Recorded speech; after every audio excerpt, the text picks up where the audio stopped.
Welcome to the CharlottePreps.tv High School Football Report, powered by Ortho Carolina.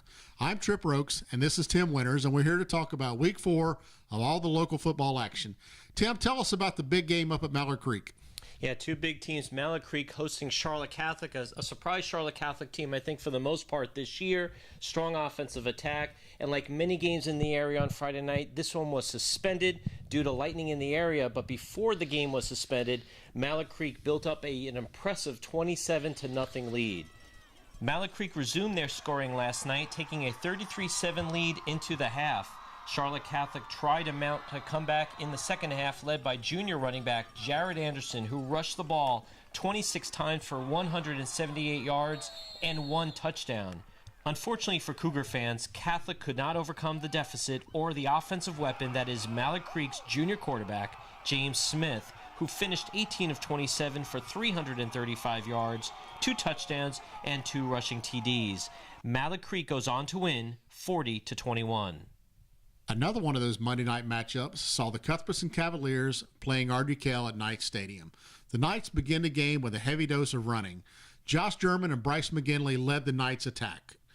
As eventually, the Cavaliers were able to catch their breath, and quarterback Austin Kendall, a Tennessee commitment playing in front of the Tennessee quarterback coach, was able to lead his team back into the game. J.T. Cauthen played big for the Cavaliers, receiving many of those passes from Kendall.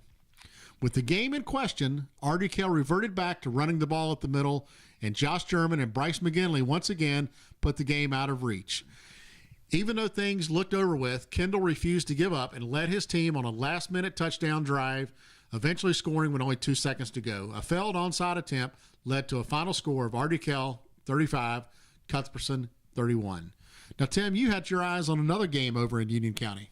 And in a game that was canceled on Friday night, rescheduled for Saturday afternoon at 4 o'clock at Monroe Stadium, it was the Monroe Redhawks at 3-0 hosting the Weddington Warriors at 3-0. And right off the bat, it was Weddington's defense forcing the issue, causing 3 Monroe Redhawk turnovers, and the Weddington Warriors cashed in on all 3 turnovers, scoring 20 points in the first quarter. Monroe played from behind the rest of the way, and it was Weddington's kicker, junior Keith Duncan, who really set the tone. 38-yard field goal, a 32-yard field goal, and his leg forcing deep punts and kickoffs, pinning Monroe back for bad field position most of the day. Sophomore quarterback David Beha for Weddington was 9 of 17 for 135 yards and a touchdown, also rushing for a touchdown. And Mitchell Carson, the senior tailback for Weddington, rushing the ball 17 times for 64 yards. Over the day, Weddington ran the ball 48 times, passing only 17 times, dominating the clock and coming out ahead 28-20 over Monroe. Another game that we kept an eye on Monday night was the Providence-Myers Park game. Coach Justin Harden and the Panthers dominated the first half, taking a 27-0 lead. Caleb York had 2 touchdown passes, and speedy Brian Matar scored a touchdown running and receiving. As the Panthers headed into the locker room with a 27-0 lead, the Mustangs had a very heart-to-heart talk in the locker room and refused to give up. Quarterback Clay Norris came back out and led his team to 3 touchdown passes for the Mustangs. In the end, though, the Panthers converted on a key 3rd and 7 play to save the win for Coach Harden and the Panthers. With Week 4 now in the books, it's time to take a look at the Ortho 8, our rankings of the top 8 teams in the Mecklenburg and Union County area. Coming in at number 8, Huff High School. Number 7, Monroe at 3-1. Charlotte Catholic, number 6, coming in at 3-1. Number 5, Charlotte Latin at 3-1. Number 4, with the big win over Monroe, Weddington at 4-0. Coming in at number 3, the Mallard Creek Mavericks at 3-1. Number 2, Independence High School 4-0, and that defense has yet to give up a point this season.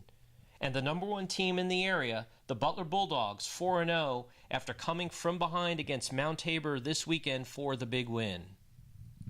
Now we begin to turn our attention to Week 5 of the Charlotte High School football action. Kind of a light schedule with a lot of teams having off weeks, but there are a couple of games we want to look forward to.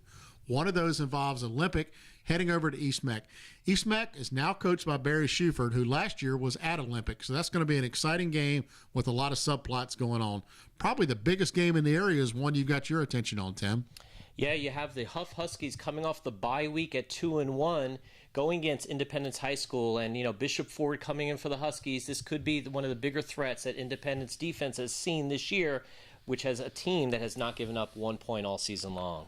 This may be the week that someone gets across the goal line and scores on Independence, but we know that'll be an exciting game. Thanks for tuning in on the CharlottePreps.tv High School Football Report, powered by Ortho Carolina.